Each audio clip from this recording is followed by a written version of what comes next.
You know what's like the worst? When you the worst in general. Like, it's just like one of these things. It's and maybe not the worst, but it definitely sucks. So like, I had to replace my desk chair. So as you can see, I have a new desk chair, and now my back is fucking killing me. Of course it is. So like this new chair that I was like, oh, okay, this was like double what my old chair cost. And it's got a nice little lumbar support pillow that comes with it. And now I'm in fucking excruciating pain. Yep. Stupid. Hate it all. Welcome to Outside the Cinema. Weekly source for cult movie discussion. That's interesting. We're your hosts, Bill and Chris. Welcome to a surgery show. Yeah. So those of you that some people may have already been able to catch this because as we're recording it, we are broadcasting it out to our Twitch channel, our YouTube channel, and also our Facebook page. So that's, it'll be out there way ahead of time. But most of you guys don't watch the shows there. So keep that in mind, though, for future. Just saying. This week on the show, I let Chris pick the movies. I don't know if Yes. looking at the films that we picked, if that wasn't all like, did I even need to say it? It's not so bad. I didn't say that, but it is like the most Chris-centric show we've had in a very long time. And I'm convinced what you do is because I've been letting you pick the movies a lot lately, just because my schedule's been crazy and you've had the time. So I'm like, yeah, whatever, grab. And like, you've been like, grabbing stuff that's like pretty OTC fair. And like, this is not that this stuff isn't OTC fair, but they're both brand new. Right. So like, and they're both very, very Japanese. And I know one of them, as you said, is a Netflix film that was made in the U.S. But it's like, you were like, all right, yeah, I'll give you this. I'll give you this this Amicus movie, and then we'll do this, and then here's all the Japanese manga shit. Yeah. Like, it's a co-production between Netflix and Tsuburaya. I told with you. animation by Industrial Light and Magic. So it's a joint venture. It's not one or the other.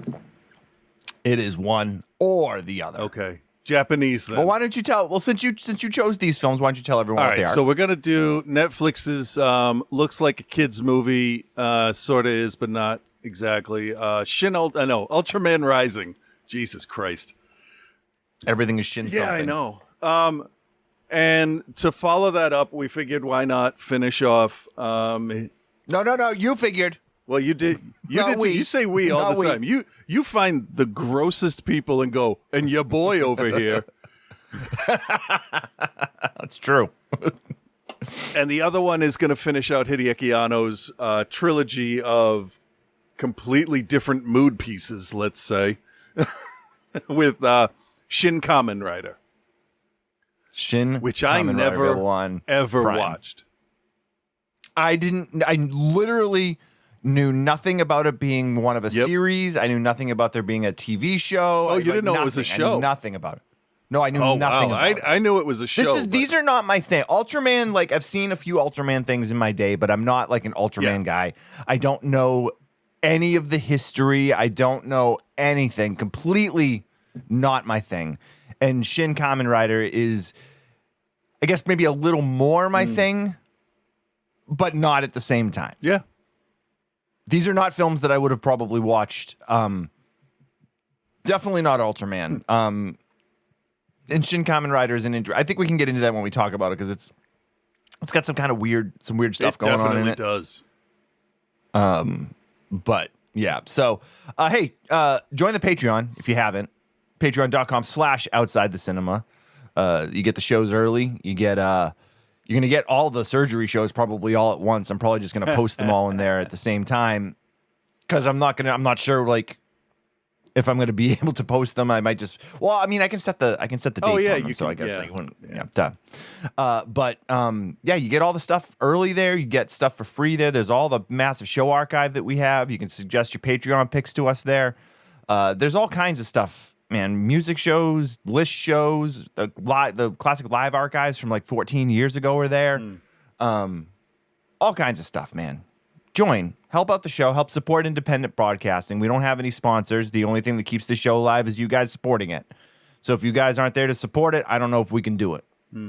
So that support is greatly appreciated. And especially those of you guys that are I shouldn't say especially. I mean, all you guys that have supported us for years and been with us for years, and then the new supporters that have come on in the last, 6 months, a year, 2 years. You guys that somehow found the show through the vacuum that is podcasting. Greatly appreciated. Greatly appreciated. So patreon.com/outside the cinema. I just had, if you didn't know already, I just had a $77,000 surgery on my intestines and colon. Dude, I haven't had it yet. No. At the time the time we're recording this, but I was talking to the Tufts medical people who've all been really great.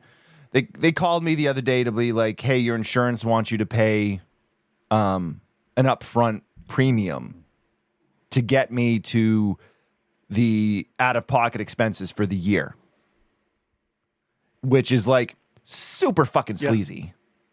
Because I haven't reached my out-of-pocket expenses, and they want to get as much money out of me as they can before I get the surgery, in case for some reason I die or something. Yeah, because insurance companies are pieces of shit and need to be burned to the ground.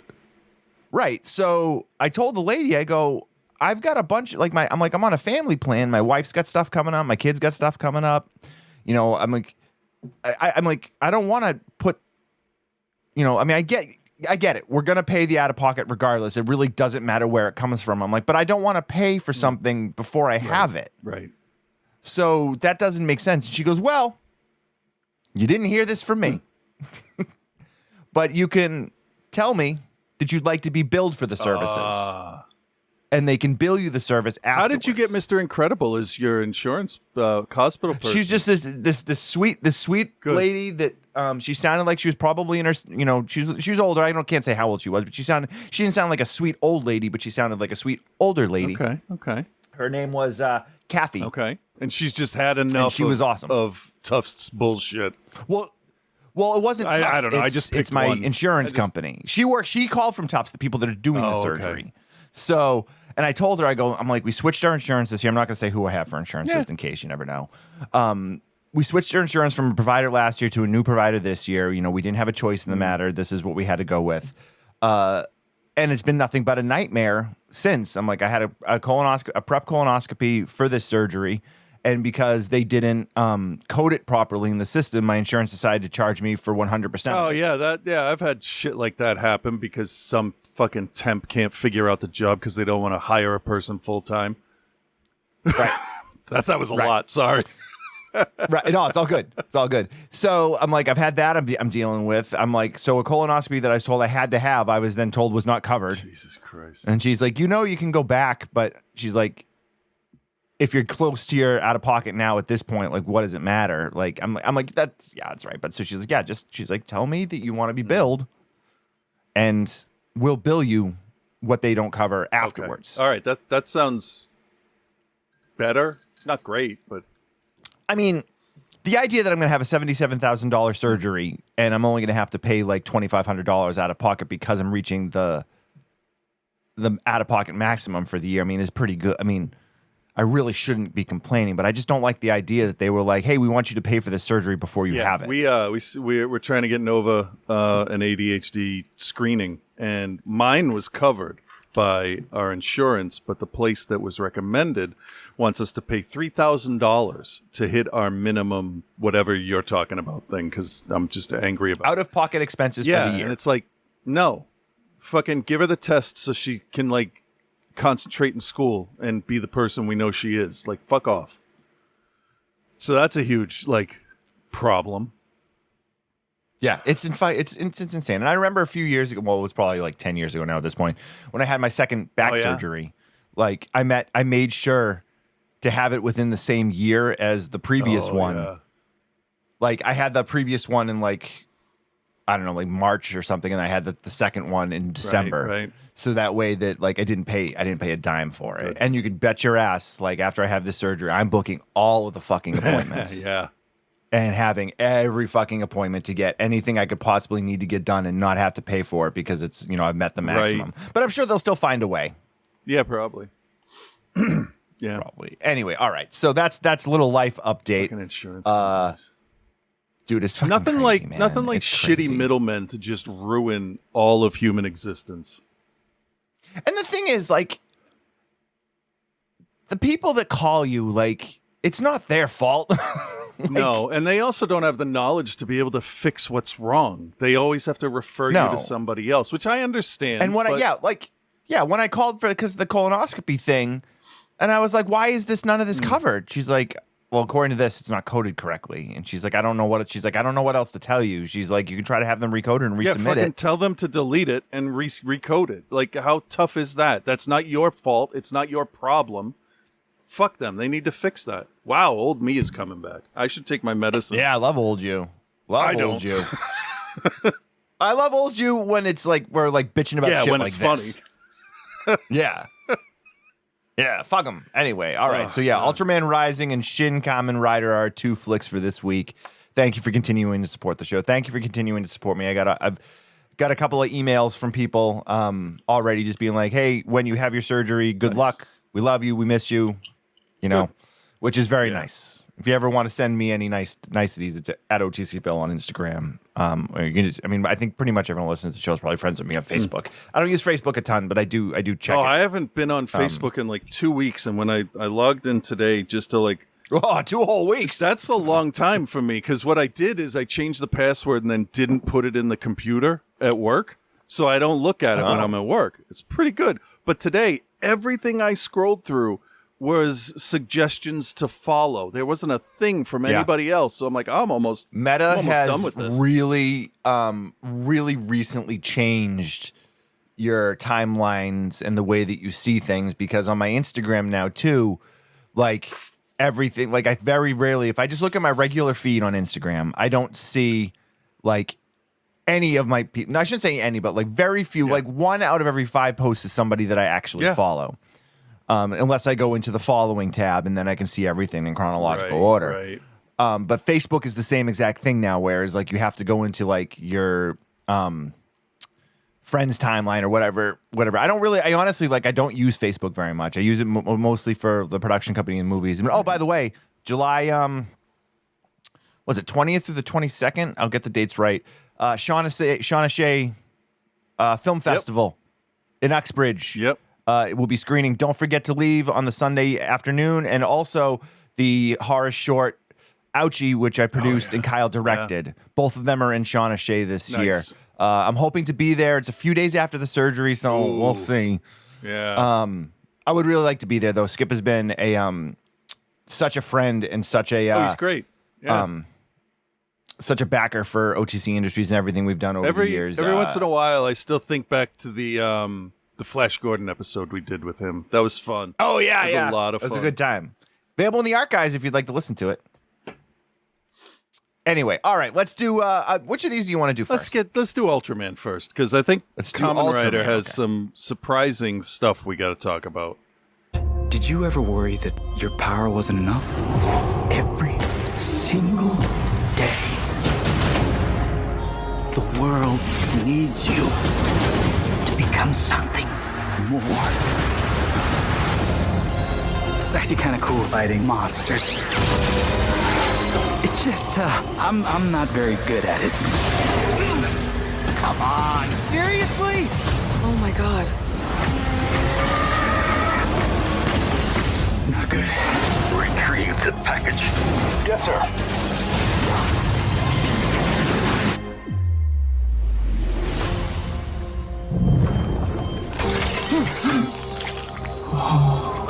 Ken, she thinks you are her mother. Hey! It's okay. No. What the heck was that? She has acid reflux. Babies get acid reflux? Great. I am not built for this. How do you do it? Juggle everything. Your job, your kid? Honestly, it's not easy. They're like little monsters sometimes. Ultraman! Do your job! I'm doing the best I can! Find the infant and bring it back alive. Roger that, sir. Careful! This is not playtime. You get down from there right now, young lady. Ultraman, turn the infant over now. Ultraman's gonna save us. Onda will never stop until she's captured. She needs you.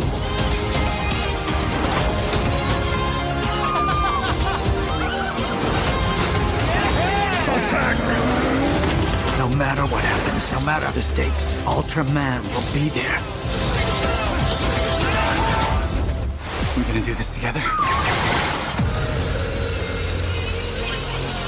Ta-da! Ultraman, the ultimate babysitter. All right, recently released on June 14th. This is a new release for us.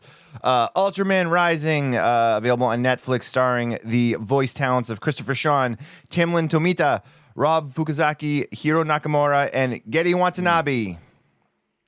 Ken Sato, superstar baseball player, returns to Japan to become the latest hero to carry the mantle of Ultraman. However, he is compelled to raise a newborn kaiju monster, the offspring of his greatest enemy, as his own child. Now, again, Chris, I said earlier, I do not have a history with Ultraman. Right. I know you do. You're actually a big Ultraman fan. This film kind of drops you into a universe that if you don't know anything about it, kind of you're kind of like, what's Ultraman? Right.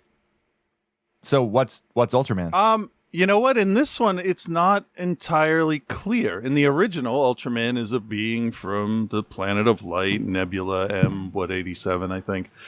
And it's basically like tokusatsu Super Sentai kind of thing, where you have one hero or a team of them, as happens later, battling aliens. It's all aliens in the Ultraman shows, mostly.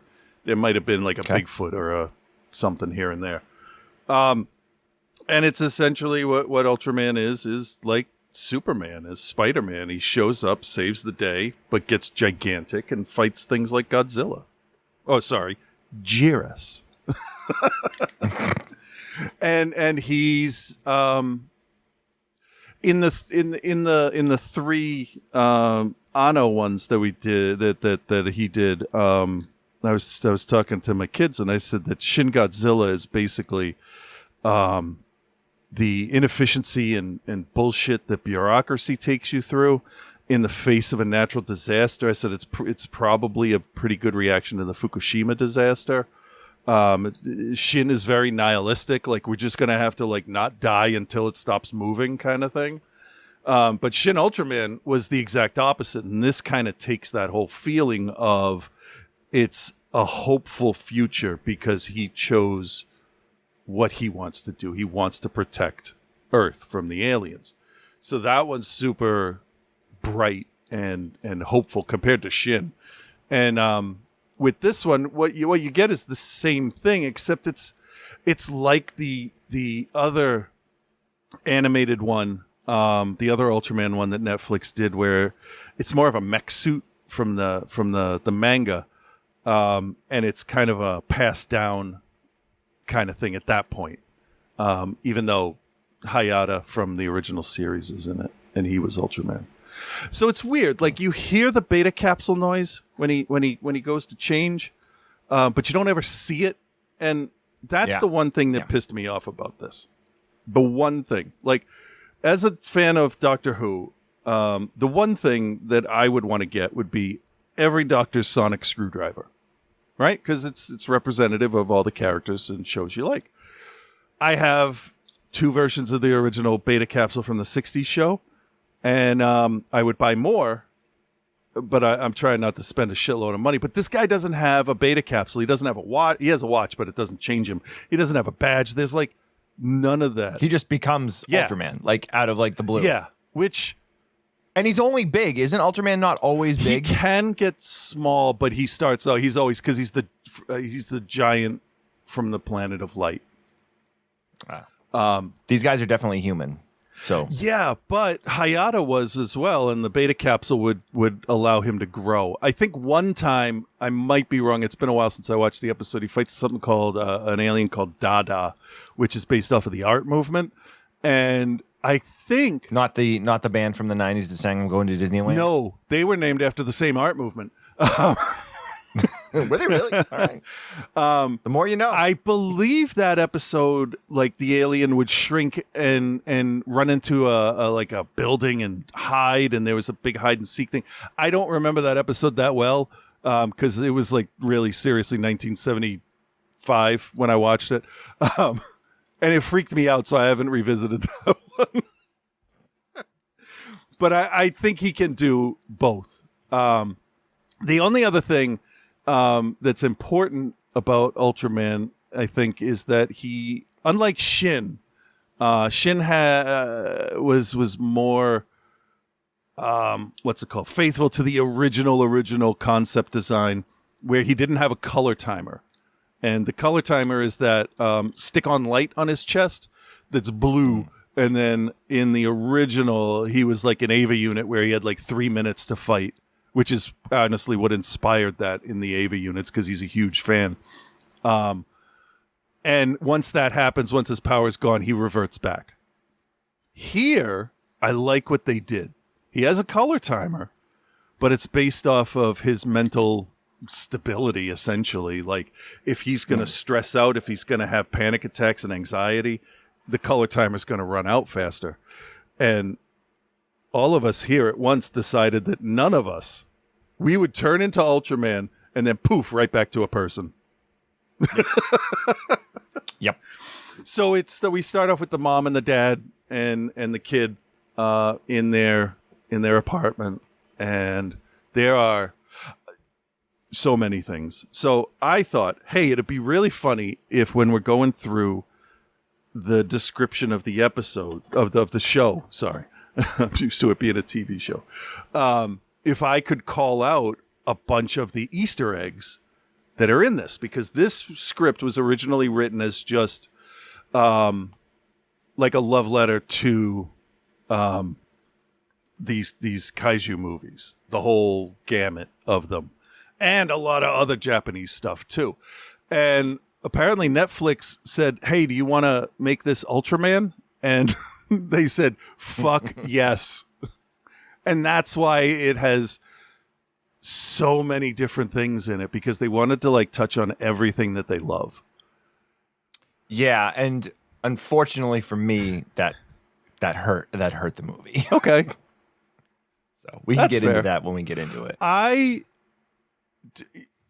Take a guess how long into the movie I did Easter eggs. Oh, I'm gonna say almost immediately. Like in the first No, I'm 2 sorry, minutes, until I probably. gave up. Oh, until you gave up, like stopped counting Yeah, them? stopped writing them down, just hit on the huge big ones, yeah. 20 minutes. 10. 10. All Because I have like 55 things. it's crazy. Yeah. Yeah. It's great. It's really great. Like, they open the movie with Bemular, who was the first alien he fought. Let's see. We get the intro of him standing up out of the smoke, which is kind of like Shin. Looks really nice. Let's see. He's fighting. In the beginning, it's a whole like recap of like, this is what we do when we fight monsters. And he's fighting Naranga. And there's ships from, I think it's Ultra 7. The Ultra Hawk 1 and a ship called the Max. Now, the Max I'm not sure about, but it has... Oh, from Saved by the Yes. Bell? The club, the after school Absolutely. And it shares a lot of the same design aesthetics, but I don't think it's the Max. But the other one I think is a redesigned Ultra Hawk 1, which is interesting. It's cool because they had the Peach Pit too. Yeah. So What I really loved, what made me sit back and go, oh, was when you had the blue and red swirl that formed the name, which is exactly like Ultra Q and Ultraman. The kid hums the first 4 notes of the Ultraman theme. And then I thought, I got to up this game here a little bit. All right. So at this point, the father picks up the kid and they're going to swoop in and go watch the baseball game with the mom. On the floor is this green alligator looking thing. And it's in like 6 frames. So I turned on my autism powers and I found out that it was Skydon, who's an ankylosaurus with stegosaurus plates on his back. okay. They go and they watch the Giants, which is kind of funny, right? Giants. And even I mean, that's a real. Oh, I Japanese know. baseball team, But they could have picked anyone, but they picked this. And even I know Hideki Matsui. But for those of you that don't, his nickname is Godzilla, and he has a cameo in Godzilla against Mechagodzilla. I like that. you hear the noise of the beta capsule when they change outside. But then we get our first good look at this new Ultraman because he's looking into the apartment, and it's the dad. The dad's Ultraman at this point. What's interesting is he has blue eyes, and this took a minute, but there are, including this one, 52 Ultra people. Only 4 of them have blue eyes. It doesn't mean anything. It's just an interesting design choice, I think. What I really like is how his irises, I guess you'd call it, are a lighter blue, and you see them move around when he's looking, and it actually works like spotlights. That was kind of neat. There's so much more. Yeah, well, let's get into the story a little bit. Yeah. First, we also need to mention Shin Kamen, who's one of the directors with John Arashima. She's best known as she's done a ton of character design for animated films, specifically Kubo and the Two Strings, which is excellent. Lost Ollie, Coraline, Turbo. She did character design on the SpongeBob SquarePants reboot, Yeah. so she knows her stuff. Oh yeah, and I was looking through her character redesigns, and even the ones that weren't used for Naranga and stuff, they were all great. Like, she totally understands, like, because I always figured somebody that's doing like human character design, and that's the kind of thing that's not like the genres don't always cross over. Like, I don't want to draw motorcycles if I don't have to because they're difficult for me. But she got the essence, like the feel and the flow of each one, and it was really good. Really interesting. Yeah. Not that I'm impressed that a woman did it. No, because I was wearing an Ultraman shirt walking out of work the other day, and this Japanese woman walked past me. Did I tell this story on the show? I don't think so. Okay, because I told my family. And I had on one of the shirts. I can't remember if it was Gango or Ultraman himself in silhouette from the beginning of the show, the original show. And she pointed at my shirt, and before she could, I guess, switch back to English, and I swear I am not being racist here, she pointed and said, "Hey, Ultraman." And she said, "No, Ultraman." And I'm like, yeah. I had a kid in Target, a worker, say, "I love your shirt." And then he did the arm thing with the crossed arms. I'm like, yeah, all right. So more people know about Ultraman now than they did 10 years ago, as far as I can tell. Which is nice, because I'm not going to be one of those people that are like, "Oh, I watched it first, it's mine." No, I want everybody to know because I want more. I want more. Yeah. Speaking of wanting more, co-director John Arashima, he's worked on a bunch of animation stuff too. American Dad, Gravity Falls. He worked on the DuckTales reboot, some Futurama stuff. So he's another one, and even some Simpsons Yeah, stuff. one of the producers is the creator of Has Been Hotel, which is a pretty interesting show. Oh, okay. Okay. There's a right, lot so of the story- animation people involved, which is nice to see. Yeah, no, and it's good to see a good pedigree of that too. So the story is pretty simple. You have young Ken, the mother, the father. The father is the current incarnation of Ultraman. He has to go and do the fighting. So the mother and Ken end up moving to the United States to leave him to be Ultraman. He becomes a very famous baseball player. It's akin to, I'm assuming, Shohei Ohtani or something like that. Well, also terms of, Matsui, right? Yeah, Matsui also. But like the idea of the Japanese baseball player going to the major leagues and then coming back to Japan, which is what a lot of Japanese baseball players like do that. Like Daisuke Matsusaka did that. This had an interesting second layer to it with let's get away from all these fucking monsters. It's interesting because he's this heralded baseball player that's coming home, and we don't really know why he's coming home. We know that his mother has disappeared, and believed to be dead. Yep. We know that he has a very strained relationship with the father. But so he comes back, and this is one of the story points that I don't know if it confused me, but like, so he's been in the U.S. for however long playing Major League Baseball. It said 20 years later, so it's 19 years? Yeah, probably playing 7 or 8 years in the major leagues. It's very well known that he's the best player in baseball. He is the Shohei Ohtani. He's the Aaron Judge. He's the fucking man. Like Babe he's, Ruth of Japan, except he doesn't eat as much steak, cigars, and hookers. yeah. But so the thing was, so he leaves. I'm assuming the father got injured. He's too old to be Ultraman consistently. So now we have this, of course, dark government force, the KAD. The KAD. Was that what it was? Oh shit, I don't remember. I just thought, the bad guys. The bad guys. Shadowy dark government force that wants to kill all the kaijus, where Ultraman is just there to pretend. But so there's a reason. What we're led to I'll give them that. They set that up. There's a super reason. early.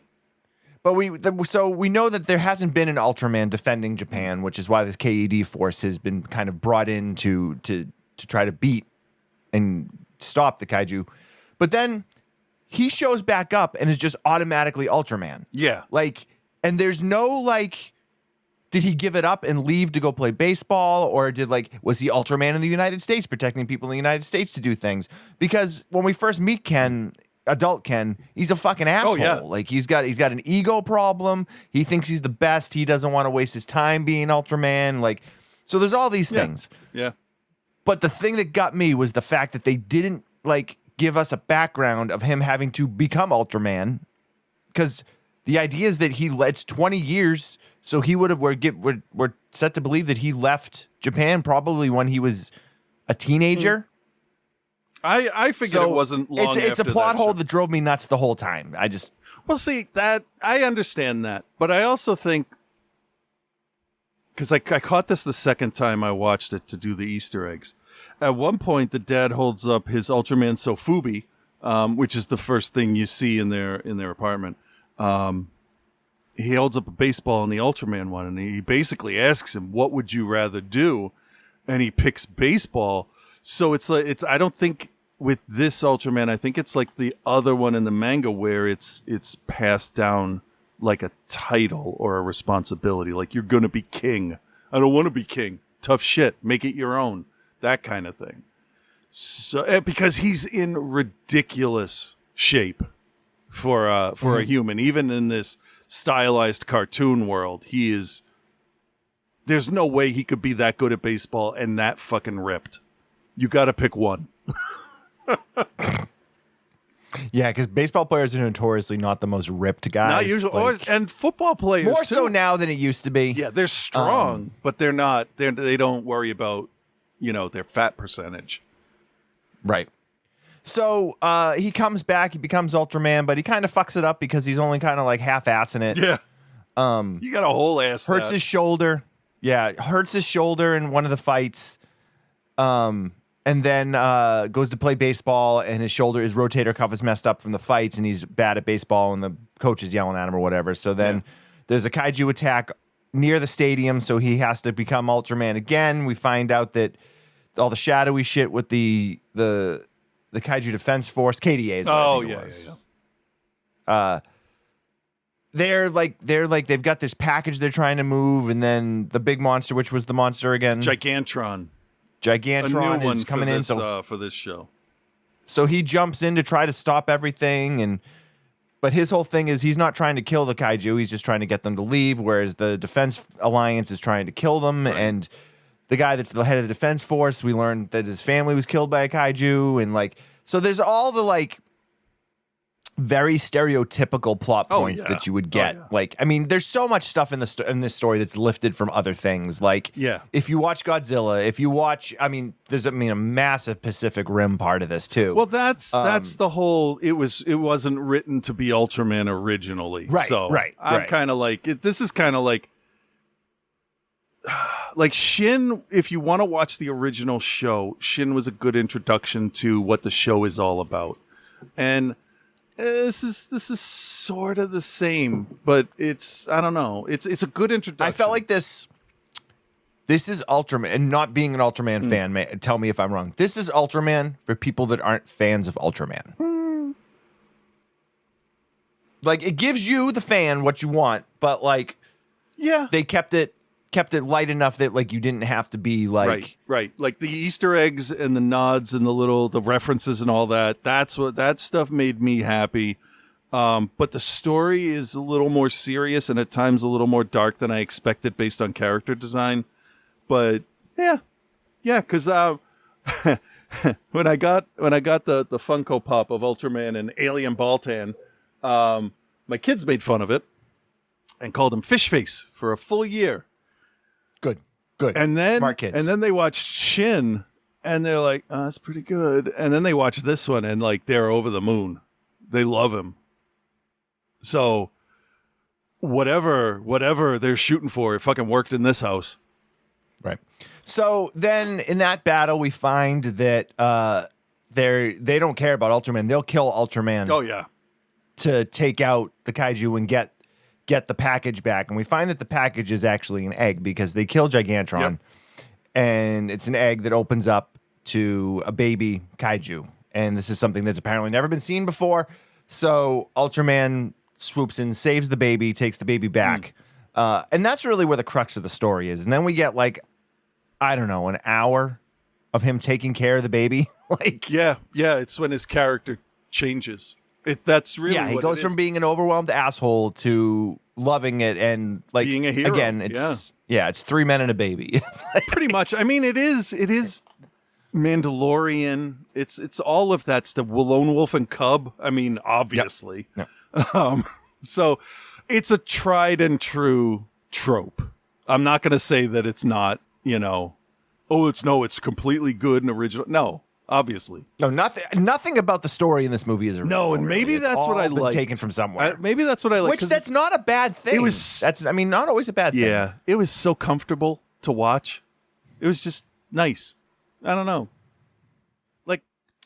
Like it worried me when they killed Kaiju because in the bad guy's base, holy shit, there are so many not posters, but digital readouts where it says deceased. And it's like Ella King, Red King, Baltan, like all of the like first series Kaiju are dead. And they died from old age. Yeah, and bullets.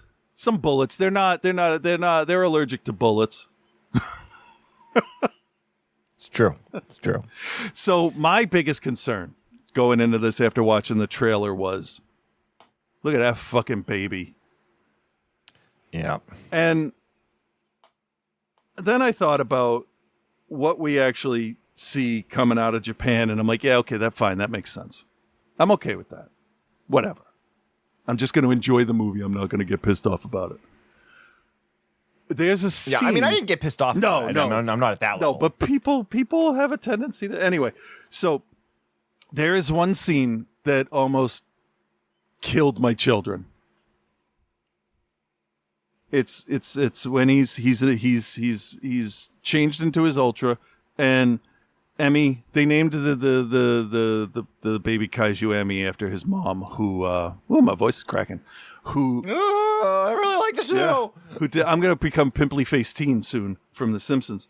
The mom has disappeared searching for Kaiju Island, which obviously is Monster Island, right? I don't know what you're talking about. She's gone, and I almost called him Shinji.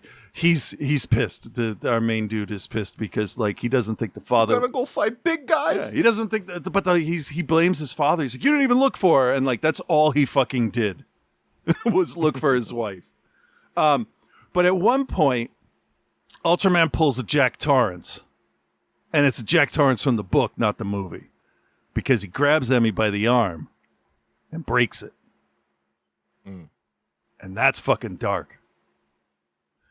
Yeah, but he grabbed her by the arm to save her. Yeah, so. yeah. And in The Shining, Jack grabbed his kid's arm.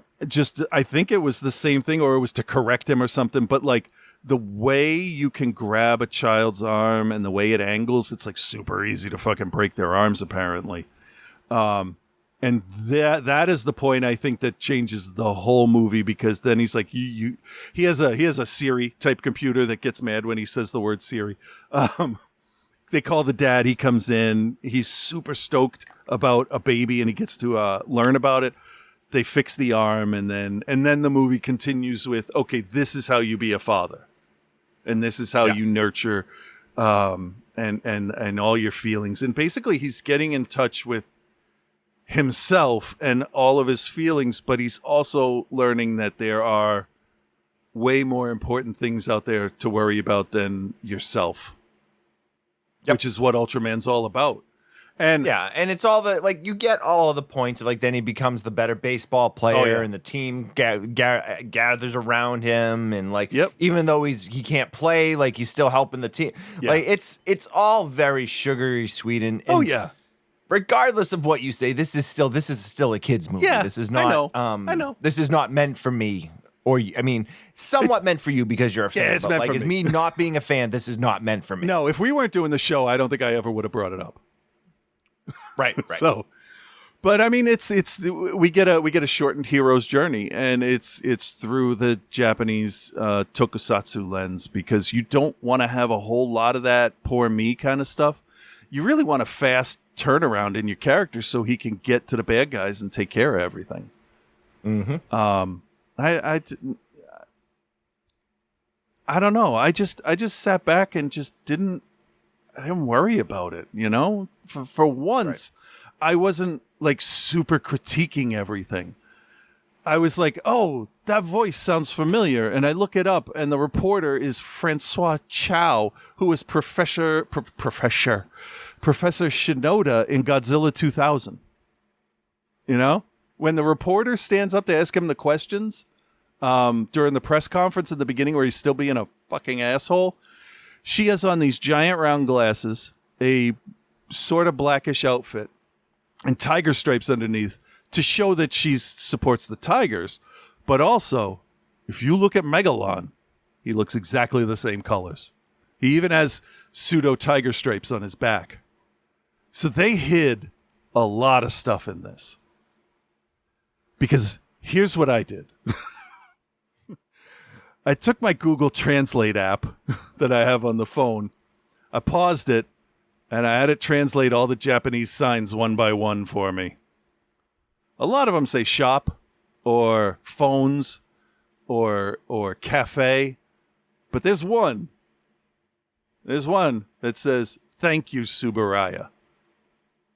And I'm like, oh, that's really sweet. He's dead. He won't know, but still. Like, it's like that felt like a Stan Lee kind of thing to me. Cool.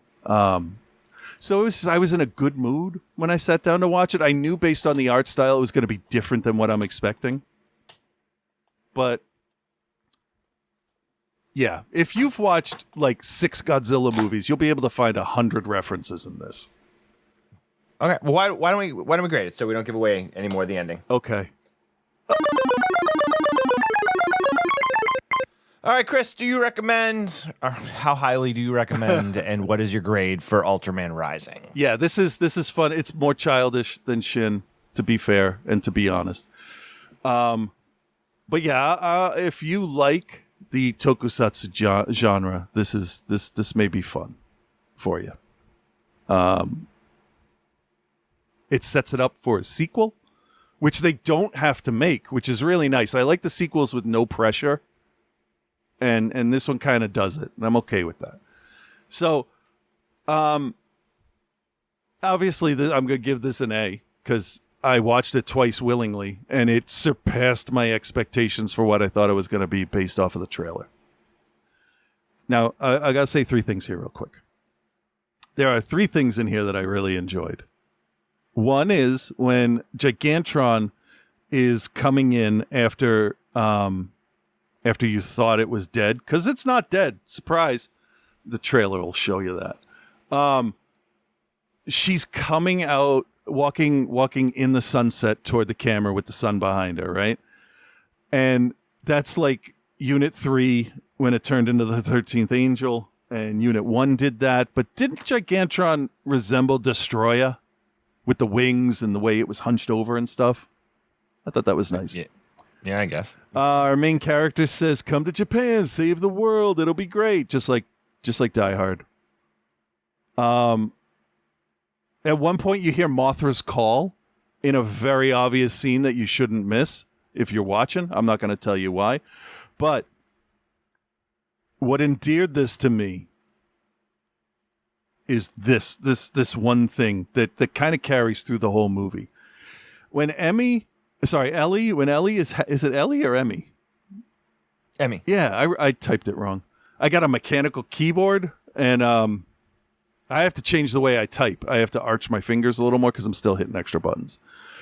Emmy does this dance when she's happy, and it's Godzilla's jig after he defeated Ghidorah. And out of anything, any monster to do that, that's the one it fits with. It's absolutely adorable. I love it. I love that. I love the goofy ass Godzilla shit. It's just so dumb. But there's a lot in this. If you want to search Easter eggs, it's going to be fantastic. Oh, one other thing too, because like you know how like when we watch horror movies, you get names like Sutter and Carpenter and shit like that, right? Mm-hmm. So the coach is named Shijimura or there's an extra letter in there. Shimura, who's named after, I'm guessing because I don't know, Akashi Shimura, who was in Godzilla Raids Again, The Mysterians, Mothra, Ghidra the Three-Headed Monster, and stock footage of him was in Destroya. So it's little stuff like that. Like, even if it's not the best movie, I can tell that they were sincere with what they were doing, and that makes me like it even more. So there's a lot of reasons, not just because I enjoyed it. You know what I mean? Made me feel nice, which doesn't happen a lot. Okay. Yeah. All right. Empty the tank? Yeah, now go ahead and tell me you don't like it and it's a D. Not for me. No, I know. Yeah. It's not. I mean, No, it's fine. You like the Italian stuff, and I like this stuff. Wait. So it's hard for me to not recommend it because there really isn't anything wrong with it. The animation is great. Yeah. The voice acting is great. It lacks a lot in story.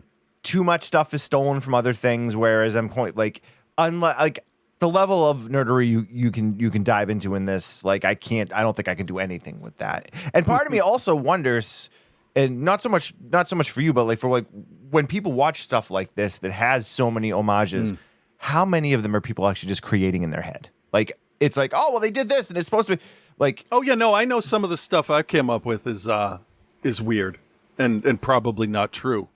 Coincidence, yeah. You know, like so, like I don't have the fandom for these characters or this style that you have, so it's tougher just for me to get into it. But like looking at it purely from a movie perspective, there's nothing wrong with it. No, it's a fine kids movie. It's fine. That's the thing. It's fine. Yeah. It gets a little long in the middle. Yep, I'll agree with you there. The characters are a little too not enough. The thing that drives me the most nuts is if you're presenting this as a movie that you can just drop into and not necessarily be an Ultraman fan, the idea that you don't explain what Ultraman is or how Ken becomes Ultraman or why he is now Ultraman is a huge plot hole that I just could not get past. I was wondering about that, and I was wondering if it was just so they could focus on him and not get mired down in the mythology. I don't know. Most likely, and the idea that it was written as a different movie, like we'll use the Hellraiser movies as the example of that, of like, you know, like, yeah, it's the 6th or 7th one in the series, so you don't necessarily need to give that background. Right. But this is like kind of the beginning of its own series, it seems like. Yeah. So there's some explanation that's there, but there's nothing wrong with it.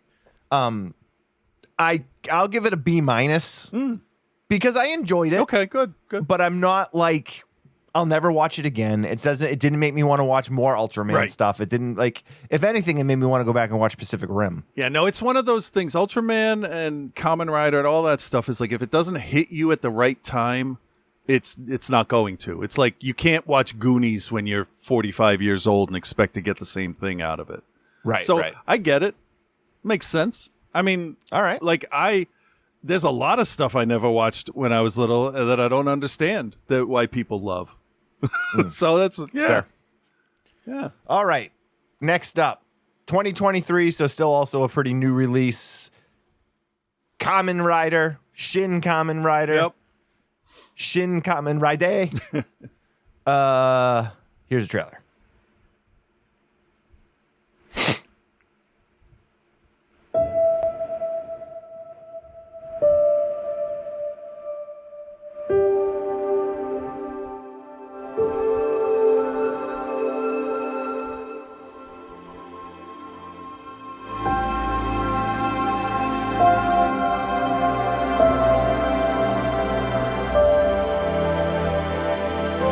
Is there no dialogue in this trailer? I've never seen the trailer for it.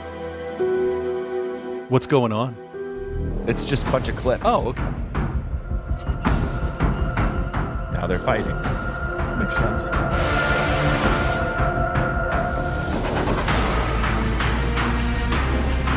And this music is better than the music that was in the movie.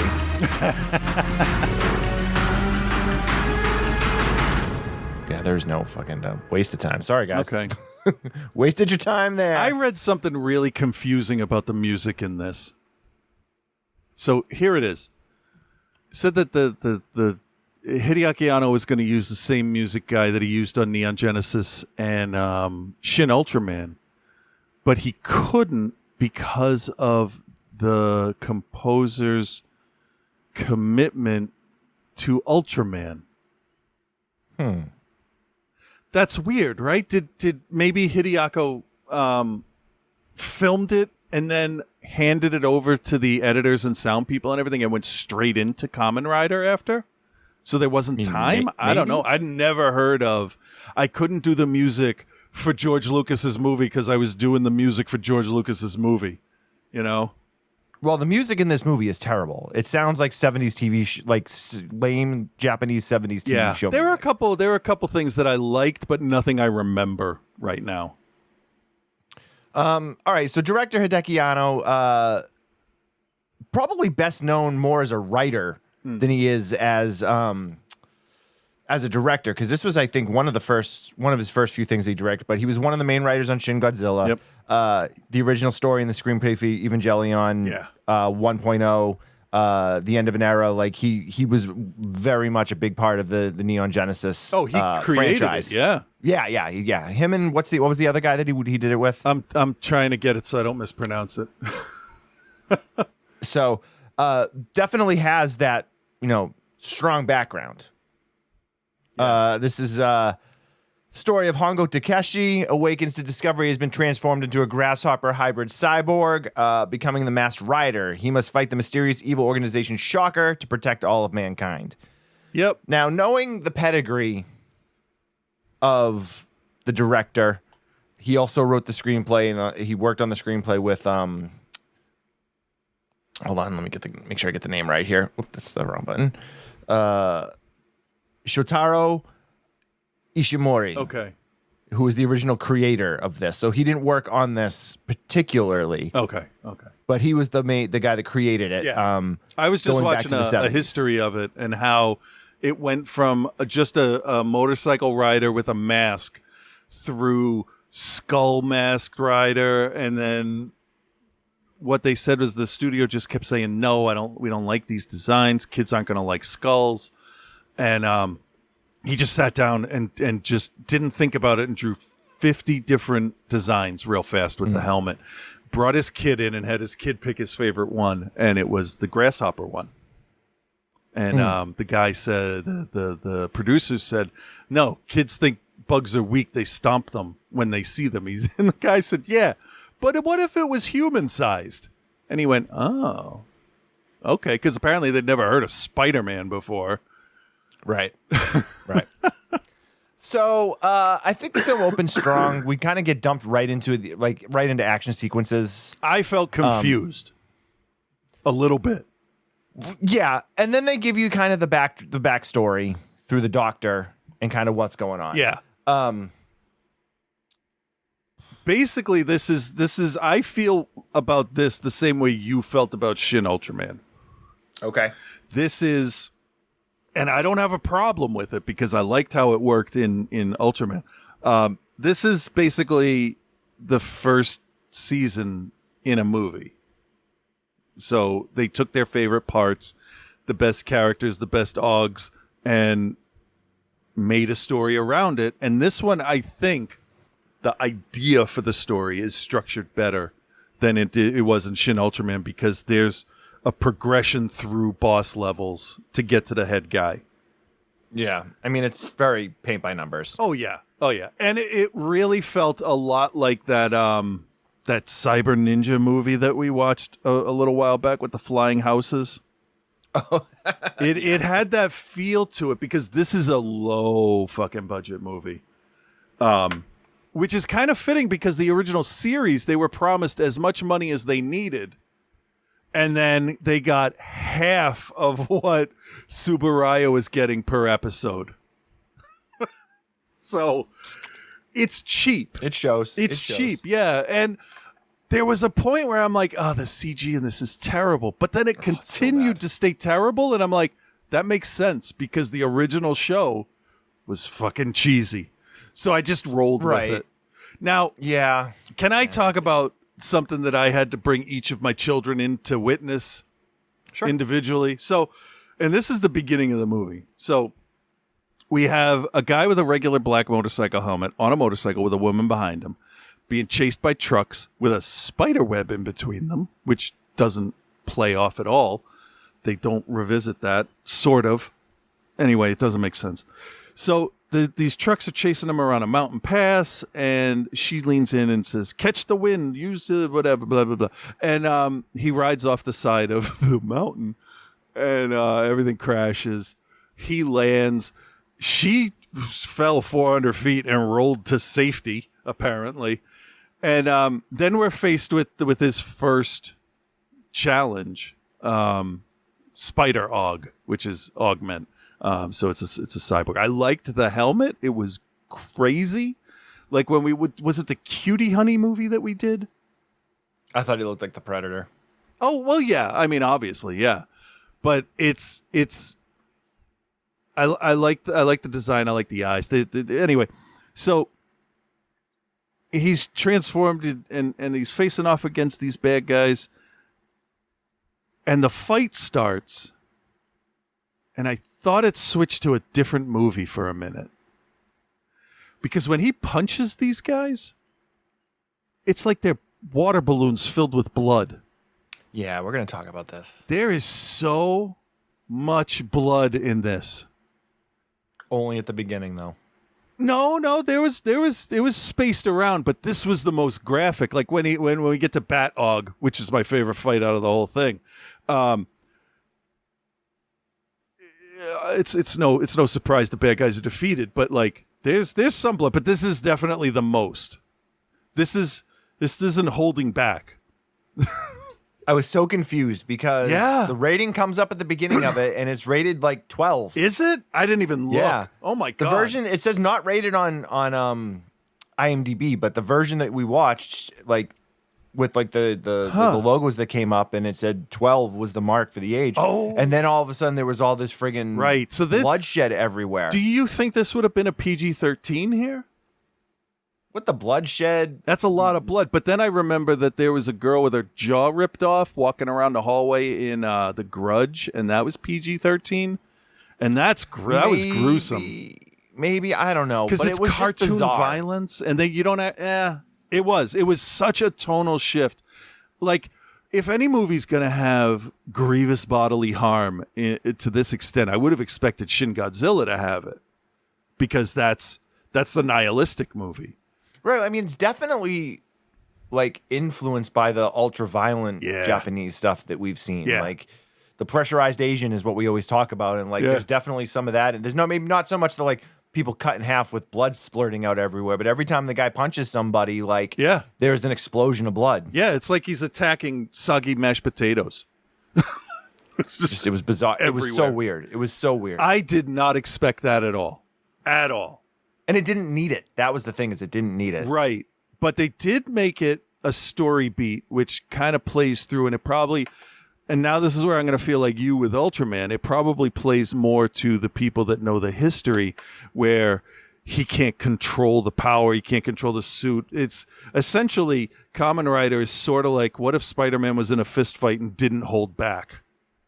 He'd pop everybody's heads regardless of who they are, because Yeah. he's so strong. So it's part of him learning he was experimented on and turned into like the number one assassin bug for this evil corporation. And then he has to come to peace with himself, with what he can do and how he can stop it. And he's like the exception to the rule. They're all brainwashed through Parna. Was that what they called it? Like, it's like mana. It's like the energy of the earth. Yeah, it's whatever the the element is that they use to be superheroes. The MacGuffin for transformation. Right, yeah. And basically they just work their way up the ladder to take out Shocker. I will say, watching a quick history of the series. You love the Shocker. Yeah. Mitch Pileggi, right? 2 in the pink, 1 in the stink. Horace Pinker. Oh my God. So I forgot what I was going to say. Oh, so I watched a brief history of the first couple seasons of Kamen Rider, and some things that they worked in really well that I thought was good. The big story around Kamen Rider is that the main guy that was playing Hongo, that's the last name of our main guy here, that actor crashed a motorcycle while filming and either fractured a leg, broke both legs, or broke one leg so bad that he could look behind him and see it over his shoulder. I don't know what the truth is, but regardless, he broke his leg and was out for 6 months, so they had to bring in that second Kamen Rider. And that's the one with the white stripe on the helmet. And then the first one would come back and would team up, and they would help each other a little bit, then he'd disappear. Then he'd come back to the show, then he'd go forever. And that's sort of what happened in this movie. Because we get the second Kamen Rider, who is like Mark II of this the Grasshopper Og, and they team up, they save each other, and I am sure for a fan of it, that was really satisfying to see. Probably, yeah. So, I mean, it's 2 hours long. And it just starts strong and then grinds. It starts to ridiculously bizarre, doesn't it? Yeah, I mean, I was enthralled until after Bat, the first right after the Bat fight. After the Bat, and then I'm just like, how is there still an hour and 20 minutes left in this movie? Yeah, I honestly think there's being generous with the director. There's probably 15, 20 minutes. They could cut this really a half hour, I think, but. They could cut it to 90 minutes. They could have cut it to 90 minutes. Yeah. There was characters and battles that didn't even need to be there, that you could have taken them out and it wouldn't have changed anything. Right. And that's where I think it's a fan service thing at that point. Right. And this is definitely a movie that if we weren't covering it for the show, I would have probably turned it off 45, 50 minutes into it. Okay. I got to the end of it. The desire to check my phone was strong.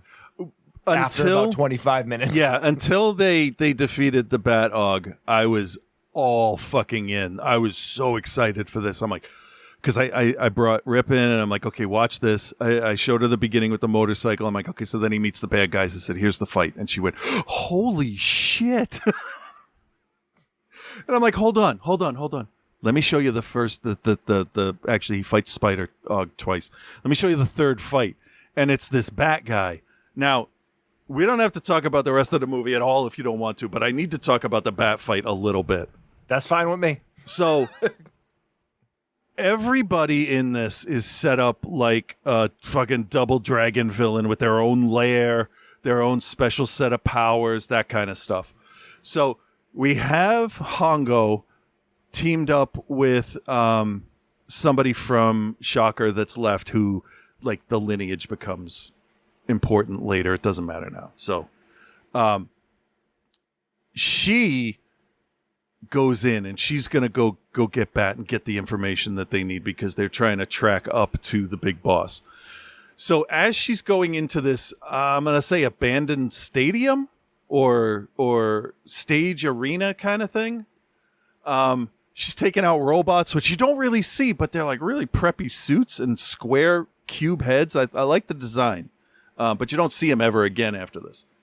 So, as this is happening, Bat is on stage, faced away from the audience. There's no audience. And, not yet.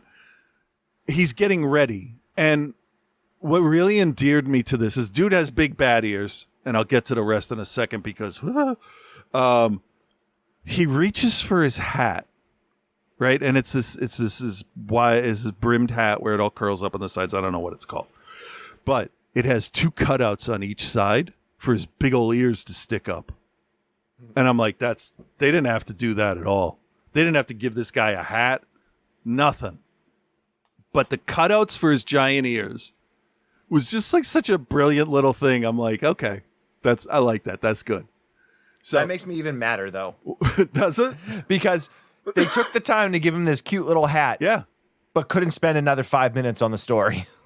Because then what happens is Kamen Rider comes in, and what I love is he comes straight from the highway right onto the stage, because that's sort of how the editing was in the clips I've seen.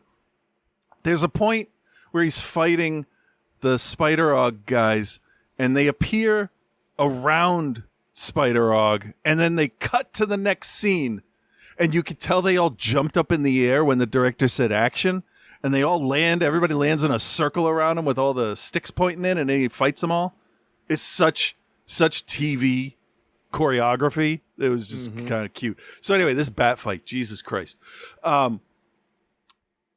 He has he does this whole shitty villain monologue about, the 4 horsemen. It's not going to be death. It's not going to be famine. It's going to be, and he doesn't say pestilence or disease. He says, not infection, but whatever. As he's gonna release the bat virus, which will, I think, allow him to control everybody that has it. So he tells the woman, "You're infected with it because you've been around without a mask on." He makes Kamen Rider take off his mask, or he's gonna kill the girl. And dude, like, this is the first time I've ever seen a guy go, "Yeah, okay, fine, you win." All right, good.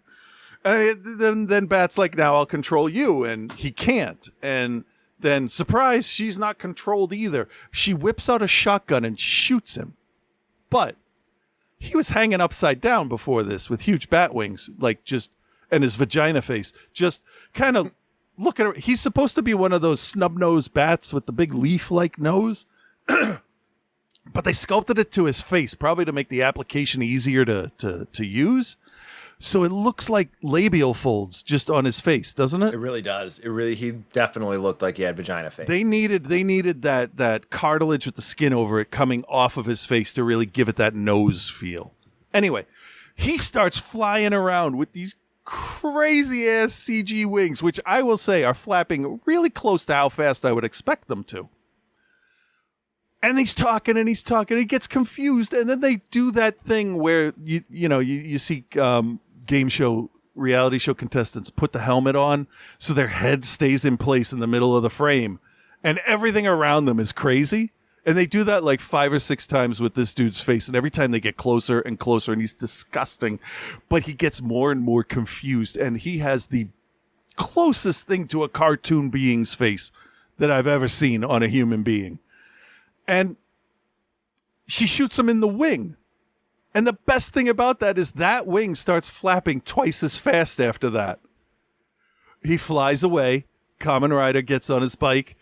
And I love a pedantic villain. Okay? Because they're going down the train tracks. Kamen Rider's on his bike with all the exhaust pipes and everything. And Bat turns and looks, and he's like, "Ha, you can't get me. You can only jump 66.3 meters high. You'll never reach me." Next, literally, not even a pause. He pushes a button on the motorcycle. All of his 6 exhausts point down, and it's like it's a miniature motorcycle shaped rocket that he then stands up on and jumps towards Bat-Og, pulls off the famous Rider kick, and stomps a fucking mud hole in his back. With literally blood all over the boots. And that is my favorite opening to a whole movie. Just like the first half hour. And then after that, it got a little, I wasn't that into it. The beginning of this movie is insane. And it is absolutely something I would expect us to watch. The rest of it, not so much. No, this is definitely something that I feel falls into our wheelhouse 10 years from now. And I feel like maybe 10 years from now, I'm more kind to it than I am now. Yeah, I could see that. So, all right, well, let's grade. I don't want to talk about I it. love how you didn't talk about it at all. I got nothing to say. Chris, do you recommend, what is your grade for Stupid Kamen Rider? Shin Kamen Rider. That would be Baka Rider, Stupid Rider. If you like Hideaki Anno's take on emotions, this is definitely different than the other two in his. I'm calling them a trilogy. They're not. They're just three of his favorite things that he made movies about, which is fine. But you can't help but compare the look and the feel of each of them. And if Shin is nihilistic and Ultra is hopeful, this is more like PTSD. So know that going in. All right. It's set up for a sequel, which I don't think is going to happen. I think we have the best chances for Ultraman and then Shin and then this. But I could see Kamen Rider be revived. But there are tens, even dozens of Kamen Rider in the series now, which is great. I love it. The more, the better. It's not technically Super Sentai, but then when there's more, there are. I don't know. Anyway, it's a genre I love. Not necessarily the second half of this one, but I really loved the costumes on the bad guys, except for the head bad guy. He was very boring. But I love to see all the different masks and how they incorporated the animal motif in them. The bodysuit, not so much. The crappy CG in some scenes, like with Scorpion, and the way the mask flips onto the bottom of the face. You kind of just accept it after the first 5 or 6 times it happens, and you're like, okay, they didn't have any money for it. I'm gonna not focus on that. And if you can do that, it might be fine. But Kamen Rider never interested me as a kid. It's like one dude, he's riding on a motorcycle with a super long scarf. That's dangerous. Like, I did security in a mall for one Christmas season because I wanted to see what it was like. And when they gave me the uniform, they handed me a clip-on tie. And they said, don't ever wear a real tie. Wear the clip-ons, because if you get into a fight, somebody's going to grab that and you are not going to be able to help yourself.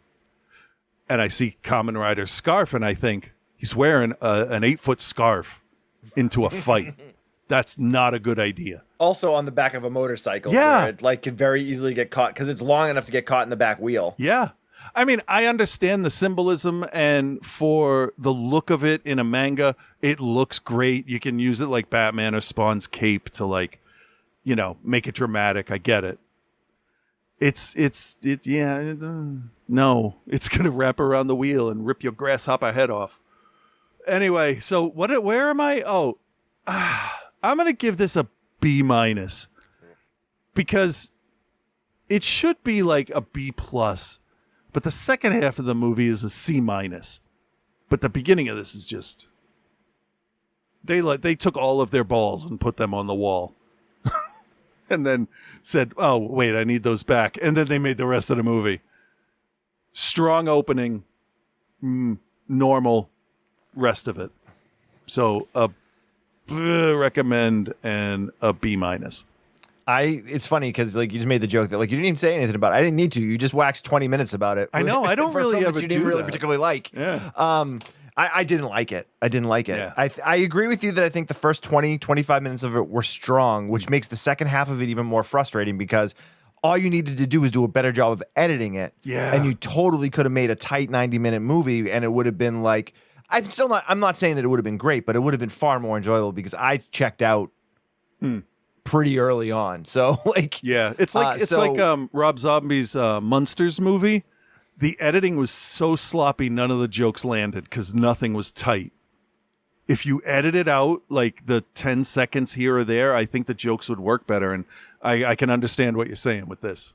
Yeah, so I'm not recommending it. I did not particularly like it. I was confused by its tonal shifts of it being kind of like a kid's movie, but then there's massive bloodshed. Yeah. And then, the development of the story and the shocker company and nothing the things, you got too much explanation for things that you didn't really need or care about and not enough for the stuff that you did. Yeah. So again, editing, maybe spend an extra 20 minutes, maybe running through your script and making sure everything makes sense rather than, the friggin' bat design or whatever. So, that was important. I think you're too kind to this, and much like me when we do an Italian movie, that you will be like, this movie's fucking terrible. I'm like, well, it's got some value. Yeah, it's the same thing. It's just the other side of it. You love this stuff. I can't argue that at all. You are 100% correct.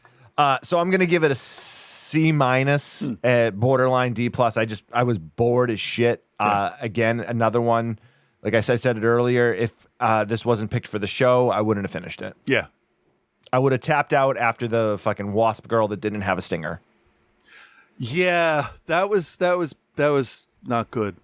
I like the mask wasp girl a lot. No stinging. I like the mask was very good. Because I'm a visual guy. I'm an artistic kind of guy. I like that stuff. Kind of guy. All right, then. Here we go. This is the first surgery show segment from Scott. He is diving back into OTC CSI. Let's see what he's got for us. Oh, hey, I didn't see you there. We're the first ones on the scene.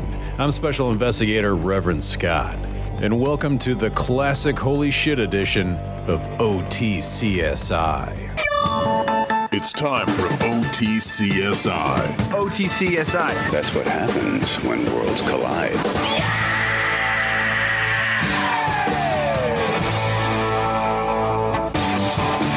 OTCSI. I'm going to get to the truth. That's enough of that. This week we have a particularly nasty crime scene back from episode 485. I hope you don't have a weak stomach, because some of these opinions are pretty gruesome. But don't worry, rookies. I'll be checking in with you to assess the crime every step of the way. Let's take a look.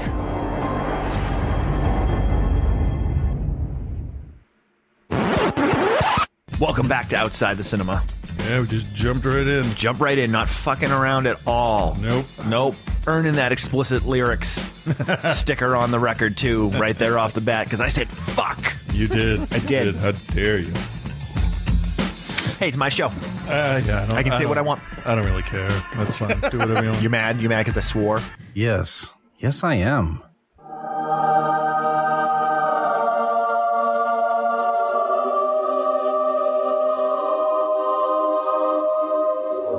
Holy fucking shit. With Reverend Scott. Let's get her naked and do some stuff. Yeah. This one's disgusting already. You got cussing. Don't approve. Then there's that despicable intro. So old and gross. And then that clip at the end. Just even in context, why would you ever say that? Let's move on to the meat and potatoes of this one.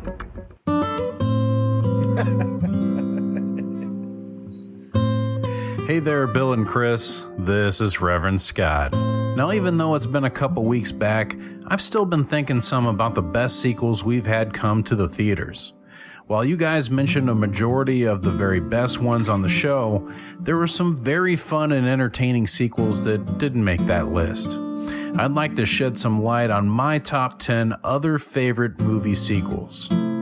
First at number 10 is a family film called The Devil's Rejects. Well, it's about a family, I guess. And I feel it's a far superior watch to House of a Thousand Corpses. And it managed to use the entire song Freebird in it, too. That's a good one. My number 9 may not be on your list of favorites, but this is my list, so it goes in. And that's Thor: The Dark World. Again, far superior to the first film with more character depth, more humor, and less Natalie Portman. And why else did I include this on my list? Because fuck you. Yeah. Yeah, we started off strong with The Devil's Rejects. I thought that was something good to show there's might be a little life left in this after all. But then we quickly went downhill with Thor: The Dark World. What the fuck? Seriously. If only he could have known about Thor Ragnarok. But then Thor Love and Thunder kind of fucked that up too, so he just can't win with that series. Not too much. No. Let's move on. Not as And bad at as number Dark 8 World. is a movie that might not be superior to the original, but is still a great sequel and a lot of fun. And that's RoboCop 2. a movie cleverly named due to it being about the successor to the original RoboCop, aptly named RoboCop 2. And it showcased one of the best sequences in the whole series, with all the failed attempts at creating their new RoboCop. My number 7 is Blade 2. I've always liked this sequel better than the original, with its ass-kicking villain and its group of vampire-murdering assassins.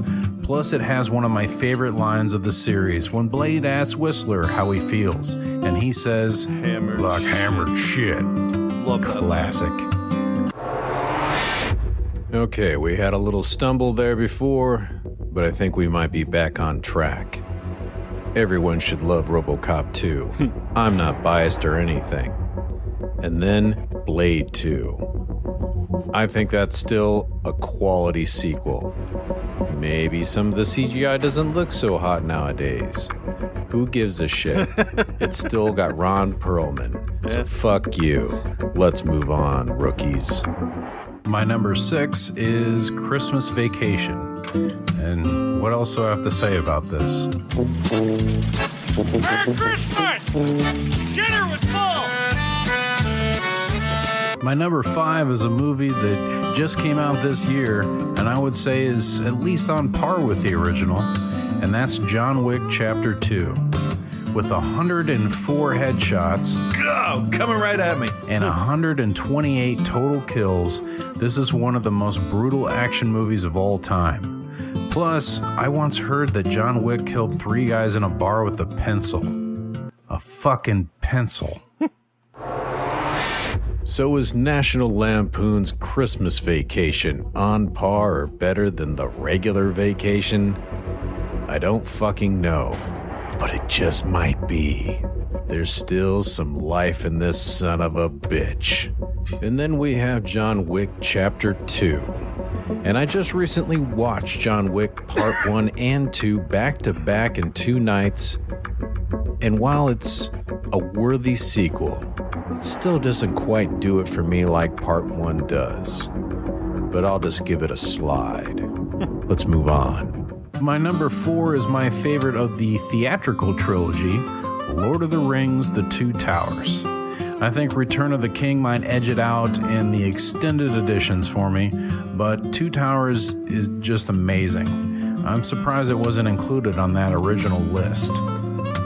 Oh shit, top 3 time. My number 3 is pretty high up because it's not only a really fun movie, but it is, in my opinion, vastly superior to the original, and that's Hellboy 2: The Golden Army. I must really like Ron Perlman, because he's in Blade 2 also. Oh, I get it now.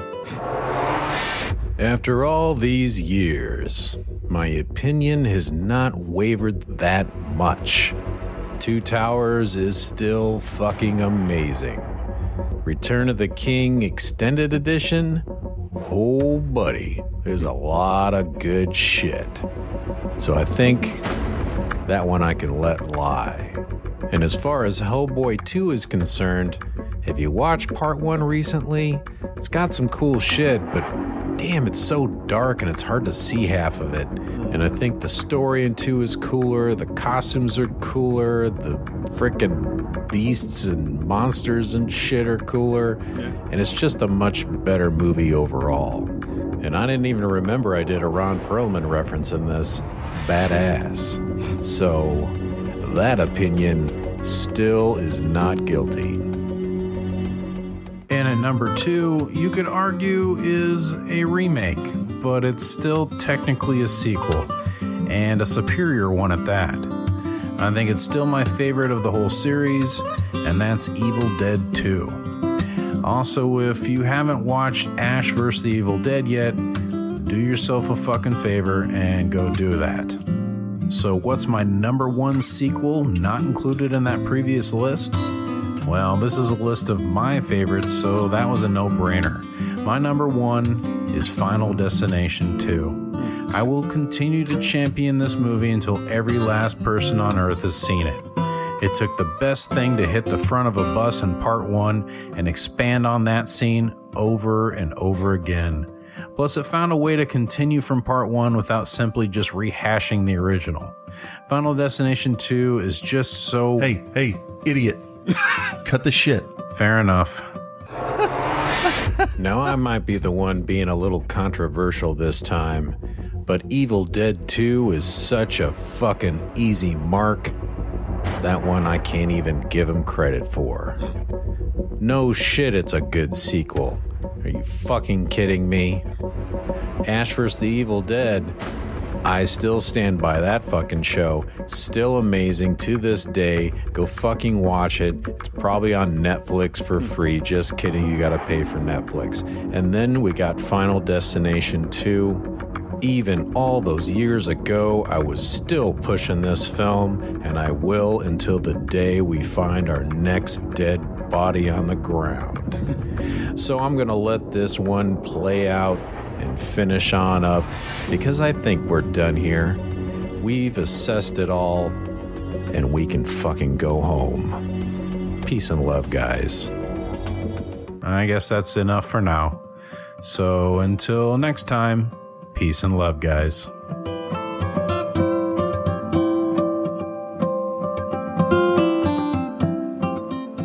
That's giving me the nervous diarrhea. Excellent. The good old days. I know, huh? All right, nerds. Thanks for listening. Thanks for being there. Thanks for supporting the show. Thanks for being part of it. Yep. It's always I have no great. idea what day it is. I have no idea what's going on. I just know that I'm probably not feeling great. Yeah, so that's we'll just true. leave it at that and invite you to come back again next week. Thank you very much. Everyone have themselves a good week. Bye-bye. Bye.